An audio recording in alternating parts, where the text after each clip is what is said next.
Listening to opinions from experts regarding issues relating to Malaysians and the citizens of the world when we go face-to-face with our guest. Every Thursday at 11:15 a.m. Only on TRAXXfm. Good morning, Malaysia. Otto with you, coming to you live from Kuala Lumpur. Also, we have our sister station, DJ Natia, on the line right now. And hope everything is going fine with you, because we are currently live on Facebook as well. So head on over to our Facebook Live right now. And it's the 21st of July on a lovely, lovely Thursday. So make sure that if you have any questions on today's topic, you can always give us a comment as well. All right. In the meantime, we have our special guest today in the studio. Our topic is going to be about Global Tiger Day 2022. So we have Christopher Wong with regards to today's topic, which is Tiger Lead Tiger Conservation Program, WWF-Malaysia. Good morning, sir. Good morning. Hi, everyone. Hi. DJ Natia, are you there? LANGKAWIfm. We are coming to you live as well from LANGKAWIfm. We have DJ Natia on the line right now. Good morning. Good morning. How are you today? Yeah, I'm doing good. Awesome. How are you? I'm great as well. So I believe you're wearing blue as well, like me, right? Yes. Awesome. Okay, so if today. yeah, so if you want to join the conversation as well, for people listening right now, you can also view us on our Facebook page right now and give us a comment. All right. So moving with today's question with our special guest Christopher Wong with regards to Tiger Lead Tiger Conversation Program, WWF. Christopher Wong, may I know what is Global Tiger Day? Hi, Otto. Thanks again for having me here. So Global Tiger Day is marked every year on 29th July. It's about to raise awareness on our magnificent yet endangered tigers. So a century ago, in the world, we thought we had 100,000 tigers roaming all over the world. But by the start of 21st century, that number has plummeted to estimated 95% due to rampant poaching and also habitat loss. So in 2010, 13 tiger range countries, which all countries where there are still wild tigers, came together and all gave a commitment to double the number of tigers by 2022.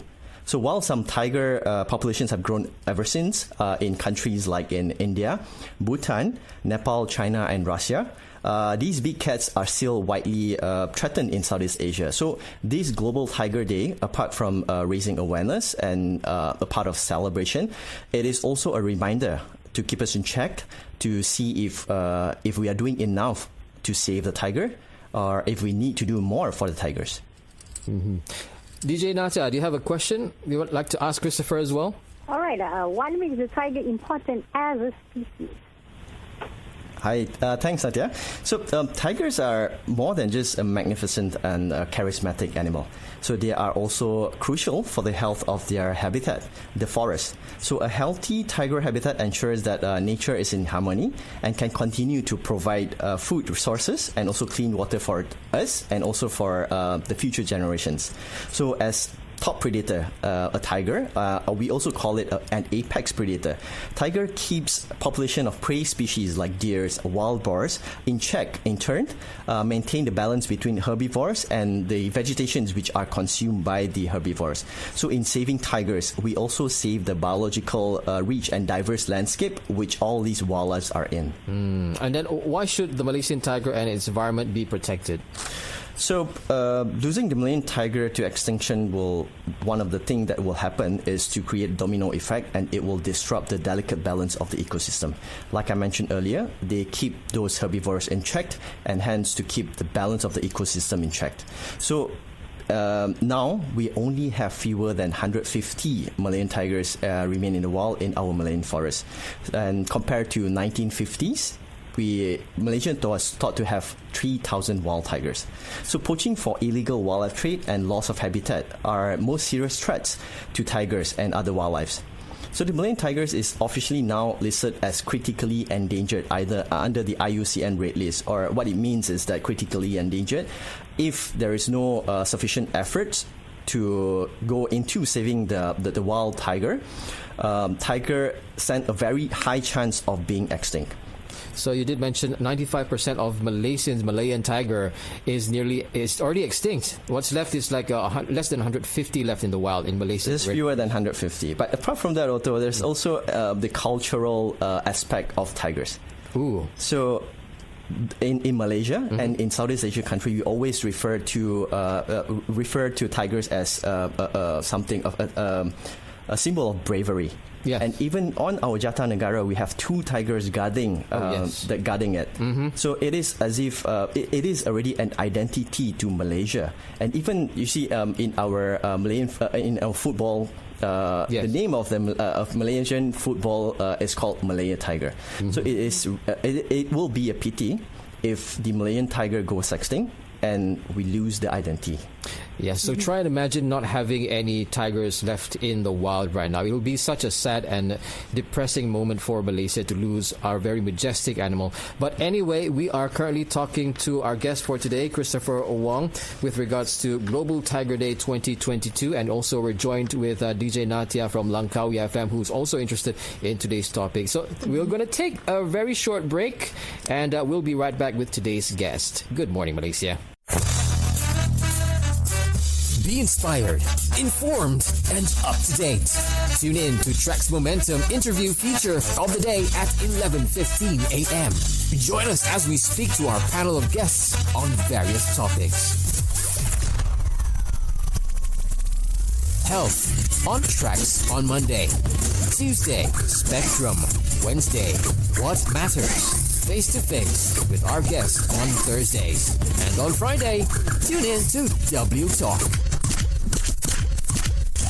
TRAXX Momentum, Monday to Friday, 10 a.m. to 2 p.m. only on TRAXXfm. Something for you to wake up to. Good morning, Malaysia. Otto with you up till 2 p.m. today on TRAXXfm's show. Of course, we are also live on our Facebook Live at TRAXXfm Official. Do check us out because we also have our friends, our sister station, LANGKAWIfm, DJ Natia on the line right now. Good morning, Natia. Good morning. I'm still here. Yeah. Definitely. So we are talking about today's topic, which is about Global Tiger Day, and we are talking to Christopher Wong with regards to today's topic. So Christopher Wong has been with this particular topic for how long already, Christopher? I've been working with WWF-Malaysia for 14 years already. 14 years. It's been a long journey. So moving on to today's questions. But however, if you'd like to participate in today's show, you can do so via our Facebook account right now because we are live at TRAXXfm Official. Yeah, or you can just give us a call at 0322825491 right now. In the meantime, Christopher or Chris, Yep. how are the Malaysian tigers being protected, and what are we doing to minimize, human and tiger conflict? All right. So for WWF Malaysia, we have initiatives, we have components that we try to look into when doing tiger conservation. Among them, of course, is anti-poaching, and we have tiger research, and we have something called what we call the Conservation Assured Tiger Standards, or CATS, we call it in short.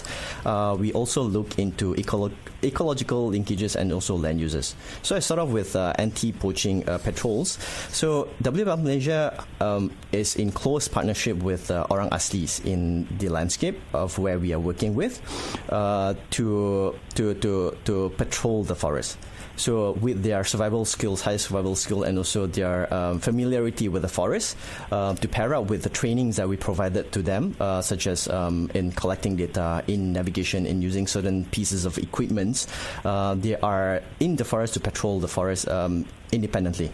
So they spend a substantial amount of time on monthly basis to make sure that the forest is well patrolled, the snares are detected, and they are being removed. And if any information about encroachers and poachers come into their path, this information will be channeled to authorities like Perhelatan for actions to be taken.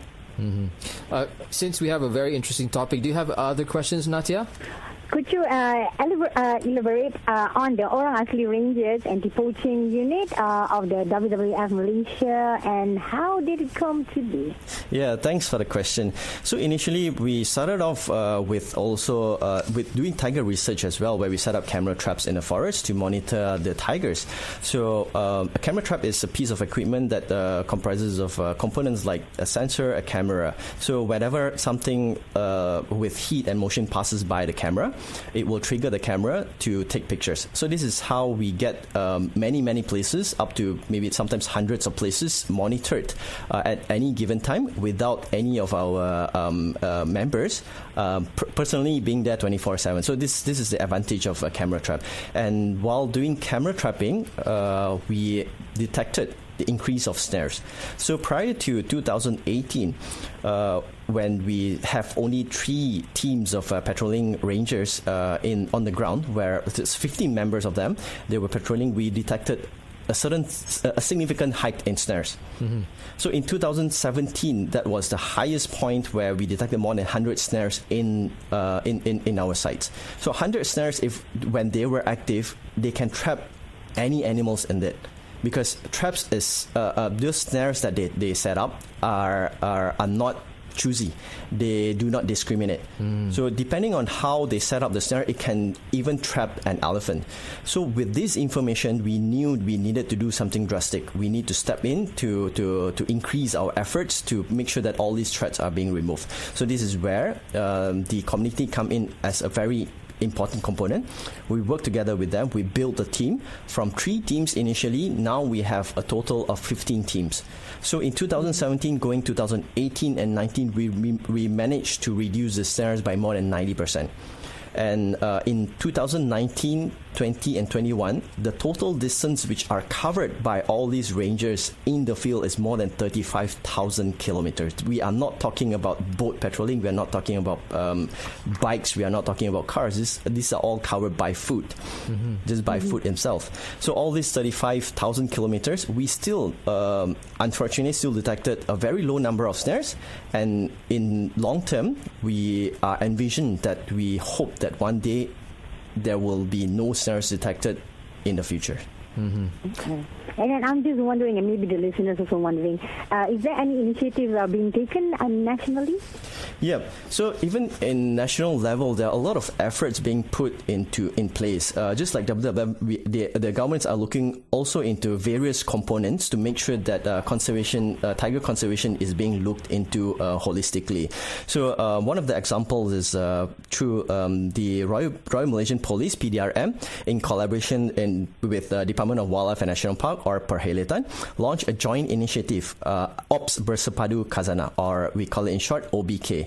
So in September 2019. So under this initiative, members of the Royal Malaysian Police Elite Senoi Pra unit of highly skilled trackers were mobilized to assist Perhelatan in their anti-poaching activities. So in 2019, this initiative resulted in seizure worth more than 2.7 million ringgit Malaysia, and the arrest of more than 80 offenders consisting of both our local Malaysian and also foreigners from various Asian countries. So these are among the success that has been put in place by the government. And on top of that, early this year, in early 2021, we have one thing that is being established by the government, which is the Millennium Tiger Task Force. What this Millennium Tiger Task Force is it's being chaired by our Prime Minister. It looks into all the components, and it came out with a 10-year strategic plan to how to save our Malayan tigers. Now, how can the general public actually help to protect the tiger? So there are a lot of things actually you can do. A lot of people, the mindset is that because I'm not near the forest, I'm not being hands-on, hence this comes out as quite a frequent question, but there's actually a lot of things that the Malaysian public can do, although you are not directly contributing on the site. So one of it is to learn more about the species. So there's a saying in Malay, tak kenal maka tak cinta. So learning itself will eventually create the love for a certain things, and in this case, tiger and the wildlife.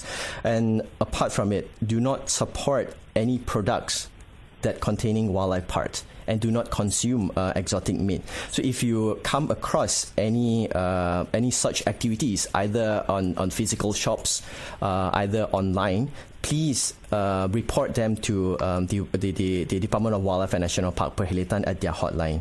And apart from that, reduce your usage of resources. So choose to purchase forest-friendly products like certified papers and wood products, certified sustainable palm oil, and also sustainable coffee, for example.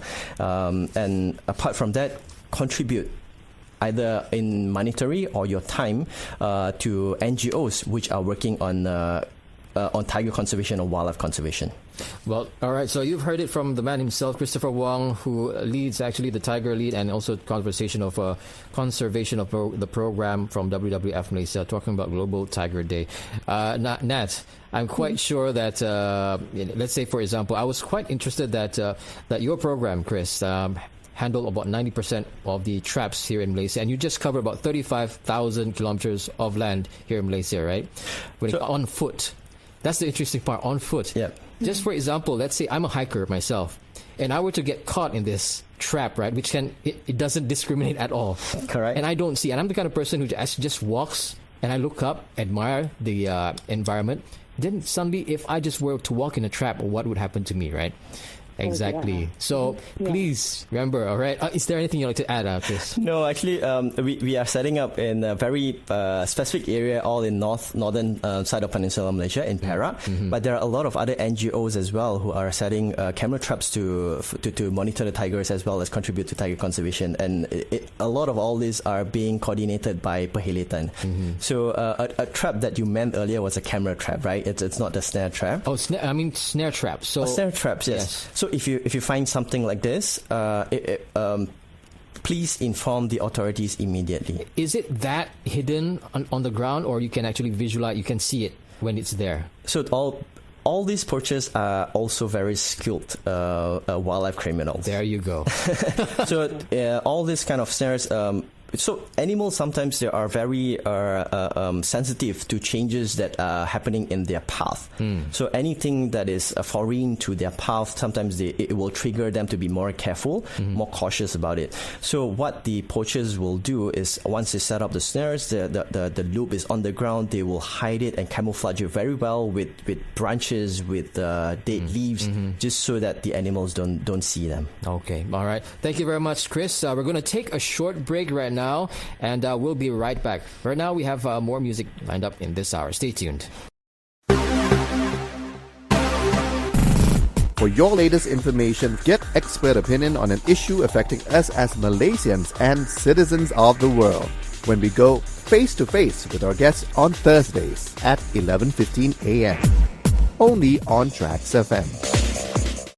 Coming to you live from Angkasa Puri, Kuala Lumpur, as well as from LANGKAWIfm, we have DJ Nat on the line as well. Good morning. So, right. We are with our guest today. His name is Christopher Wong, and we're talking about Global Tiger Day 2022. He's the Tiger Lead, also the Tiger Conservation Program, and part of that as well from WWF-Malaysia. So if you have any questions, you can always call us at 0322825491 or 0322824746. We're also live on Facebook. Head over there, and we can say hi to you as well. So I'd just like to say hi to Noraniti Abdul.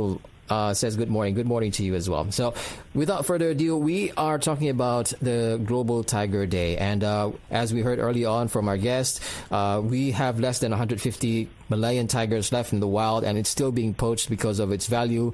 And we have currently a lot of people participating in making sure that our Malayan tiger is not going to be extinct. We have camera traps. We took a lot of effort in taking away all the snare traps for the like you said, it doesn't discriminate. It can trap anything, even as big as an elephant. Correct. So thank you for doing what you're doing, and everybody who's actually participating in this program. By the way, how many people are actually participating in your program right now in this project? So, if you're talking about patrollers, we have tens of patrollers. Actually, all the way up to 75 patrollers actively going into the forest every single month. Wow. Yeah, and then these are just part of the program, and we also have camera trapping wildlife biologists together with their teams as well. So it is a huge team, just within WWF Malaysia and within the whole country. We have other NGOs, like I mentioned earlier, that works on camera trapping. We require a lot of resources, and current resources is still very lacking. So, like what you said, Chris, earlier on, if you are just a normal person, just like me, the way that you can contribute to this is learn more about the Malayan tiger, have some loves, have some compassion about them as well, and also do not buy or purchase any wildlife products which contain wildlife. Actually, I'm just wondering if, let's say, we already know that there's poachers in the jungle, yeah? And then I'm just wondering if, let's say, why not we just stop the poachers? I mean, besides, we stop buying their products, and, why can't we just catch them? Exactly. So why should the illegal wildlife trade be stopped? Yeah, the very good question, Natia, and also Otto. So the patrolling that we are doing on the ground is actually to pinpoint down their locations and also to provide information for authorities so that they can be apprehended. But if you have been hiking in Malaysian forests, you know how difficult the terrains are. So that itself, it really requires a lot of efforts to be invested on daily and monthly basis and yearly basis, just so that a lot of places having the state of not leaving any stones unturned in the forest. We need to track them down. This is where the skills of the orang asli comes in very useful, because a smudge on the ground could mean nothing to a general public, but to them they could pin down to say whether this is because of if human presence were there or not, and they will try to use those information that leads probably to their base camps and send all this information to the authorities for follow-up actions. And in terms of the wildlife trade, poaching is the on-the-ground most basic level that fuels all this wildlife trade. So because of wildlife trade are very high in demand for their parts that believes that could cure diseases, and parts such as the teeth, the whiskers, some bowels, and also even penis of tigers are being used in traditional medicine. So all these beliefs, if you look into our modern medicine, these all can be more properly managed by, in fact, it's better if you go to a doctor than rely on all these kind of parts. So to fuel the wildlife trade is among the thing is the poaching. So this is where all parties come together to make sure that the forests are protected and they don't be in our forests to harvest all these natural resources. Anyway, is there any hope given the low numbers of Malayan tigers? Yeah. So previously, all the way back in 1950s, Malaysian I mentioned about 3,000 tigers, and we have been on a downhill trend ever since. And the latest number of 150 is this all-time low. There are, however, efforts being made so far. Even WWF and other NGOs has revealed that in our camera traps there are new cubs being photographed. New cubs meaning more tigers are being produced. Apart from that, there are also tigers that have been previously not detected is being detected in slightly higher number. So we are seeing positive signs like this, but we can't just base on all these kind of positive signs to say that our effort is sufficient. It just means that we are going on the right track to save the tigers. So resources still needs to be invested to make sure that number one, habitat is protected. Number two, they are free from threats, and also their prey species for the tigers are sufficient.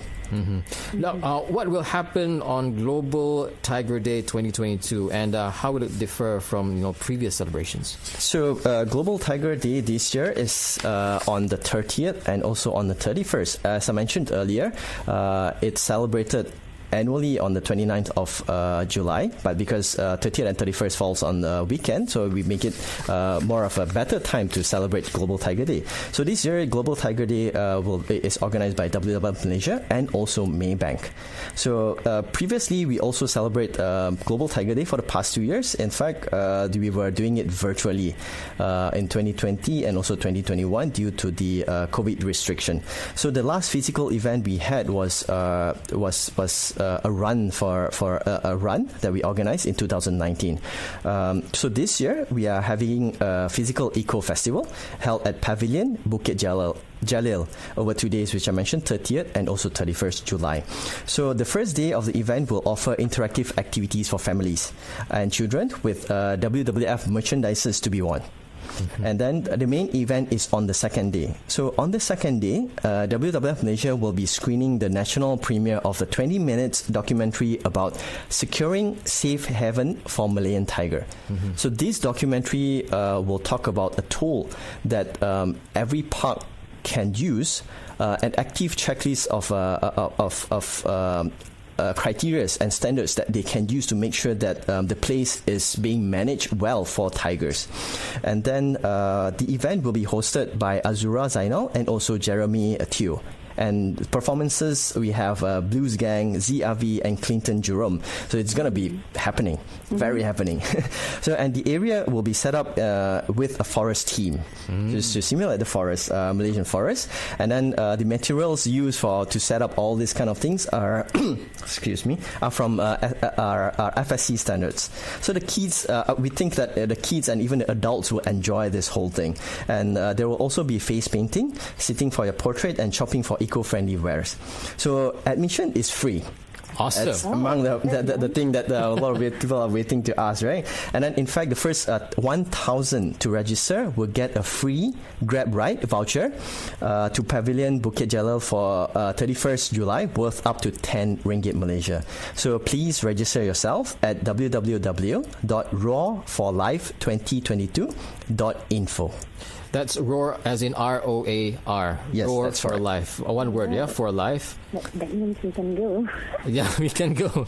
So Natia, you know what to do. Head over here to Kuala Lumpur, and we can have a ball, and it's going to be a blast. Looking forward to it, actually. The 29th of July, right? Please, everyone's invited. Everyone. All right. So anyway, a recap on today's topic. So please remember, there's less than 150 Malayan tigers left in the wild. Cameras has been set in place. Organizers, NGOs, even the authorities are on board on this. So please do your part. Just simply knowing more about the Malayan tiger, and also do not purchase any products with regards to contains any animal products in it as well. All right.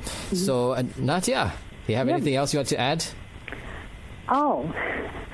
Before we say our adieu and goodbye? Oh. I mean, it's quite serious, less than 150 animals left in the wild. I mean, with the Malayan tigers. And that's just only one species. That's only one animal. We have tons or thousands of other animal species in Malaysia. So it's our part as the, might I say, quote, Khalifah sebagai dunia. Our Khalifah. We are the Khalif of our country. We should take care of our environment no matter what. All right. So thank you so much for those who are actually online streaming. Thank you so much for your questions as well. We look forward to the next one, and looking forward to our guests as well. Maybe we'll go head over to the event and see you there. Thank you so much. And we're going to take a short break, and we'll be right back with the news. So stay tuned. This is Otto from TRAXXfm and DJ Natia from LANGKAWIfm. All right. Thank you, Christopher. Thank you. Take care. And thank you, Otto. Thank you. Bye. Bye.